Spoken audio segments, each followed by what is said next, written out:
Covid ಬಳಿಕ ಚೀನಾದಲ್ಲಿ ಮತ್ತೊಂದು ವೈರಸ್ ತಾಂಡವವಾಡ್ತಿದೆ. ಚೀನಾದಲ್ಲಿ ವಿನಾಶ ಸೃಷ್ಟಿಸ್ತಾ ಇದೆ ಹೊಸ ಸೋಂಕು. ಚೀನಾದಲ್ಲಿ ಇದೀಗ ಮತ್ತೊಂದು ಹೊಸ ಸೋಂಕು ಸೃಷ್ಟಿಯಾಗ್ತಾ ಇದೆ. ಕೋವಿಡ್ ಬಳಿಕ ಚೀನಾದಲ್ಲಿ ಮತ್ತೊಂದು ವೈರಸ್ ತಾಂಡವವಾಡ್ತಾ ಇದೆ. ಪ್ರಪಂಚದಾದ್ಯಂತ ಹತ್ಯಕಾಂಡ ಸೃಷ್ಟಿಸುತ್ತಾ ವರ್ಷಾಚರಣೆ ವೇಳೆ ಮತ್ತೆ ಹೊಸ ವೈರಸ್ ಭೀತಿ ಶುರುವಾಗ್ತಾ ಇದೆ. ಆರೋಗ್ಯ ತುರ್ತು ಪರಿಸ್ಥಿತಿ ಘೋಷಿಸಿದ ಚೀನಾ ಈಗ ನೋಡ್ತಾ ಇದ್ರೆ ಜನರ ನೆಮ್ಮದಿಯನ್ನ ಸಂಪೂರ್ಣ ಹಾಳು ಮಾಡಿ ಕೋವಿಡ್ ಎಂಬ ಮಹಾಮಾರಿ ಇದೀಗ ದೇಶದಿಂದ ಕಾಲ್ಕಿತ್ತಿತ್ತು.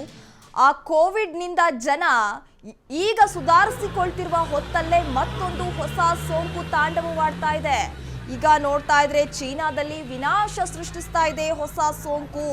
ಹೊಸ ವರ್ಷಾಚರಣೆ ವೇಳೆ ಮತ್ತೆ ಕೋವಿಡ್ನ ಹೊಸ ಭೀತಿ ಶುರುವಾಗ್ತಾ ಇದೆ. ಆರೋಗ್ಯ ತುರ್ತು ಪರಿಸ್ಥಿತಿಯನ್ನ ಘೋಷಣೆಯನ್ನ ಮಾಡಿದೆ ಚೀನಾ. ಈಗ ನೋಡ್ತಾ ಇದ್ರೆ ಚೀನಾದಲ್ಲಿ ಅಪ್ಪಳಿಸಿದ ಮತ್ತೊಂದು ವಿನಾಶದ ಅಲೆ.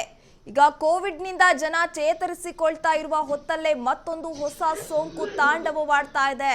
ಕೋವಿಡ್ ಬಳಿಕ ಚೀನಾದಲ್ಲಿ ಮತ್ತೊಂದು ವೈರಸ್ ಇದೀಗ ಶುರುವಾಗ್ತಾ ಇರುವಂತದ್ದು. ಹಾಗಾದ್ರೆ ಚೀನಾದಲ್ಲಿ ವಿನಾಶ ಸೃಷ್ಟಿಸಿರುವಂತಹ ಈ ಸೋಂಕು ಎಲ್ಲಿ ನಮ್ಮ ದೇಶಕ್ಕೂ ಬರುತ್ತೆ ಅನ್ನೋದು ಈಗ ತುಂಬಾ ಹೆದರಿಕೆ ಆಗ್ತಾ ಇದೆ. ಚೀನಾದಲ್ಲಿ ಅಪ್ಪಳಿಸಿದ ಮತ್ತೊಂದು ವಿನಾಶದ ಅಲೆ. ಕೋವಿಡ್ ನಂತರ ಮತ್ತೊಂದು ನಿಗೂಢ ವೈರಸ್ ಇದೀಗ ಪತ್ತೆಯಾಗ್ತಾ ಇದೆ. ಚೀನಾದಲ್ಲಿ ಹರಡ್ತಾ ಇದೆ ಹ್ಯೂಮನ್ ಮೆಟಾಪ್ನಿಮೋ ವೈರಸ್ ಎಂಬ ಹೊಸ ವೈರಸ್ ಇದೀಗ ಸೃಷ್ಟಿಯಾಗ್ತಾ ಇದೆ. ಆಸ್ಪತ್ರೆಗಳಲ್ಲಿ ರೋಗಿಗಳ ದಂಡೇ ಇದೆ. ಸ್ಮಶಾನ ಸ್ಥಳಗಳು ಕೂಡ ಭರ್ತಿಯಾಗಿದೆ.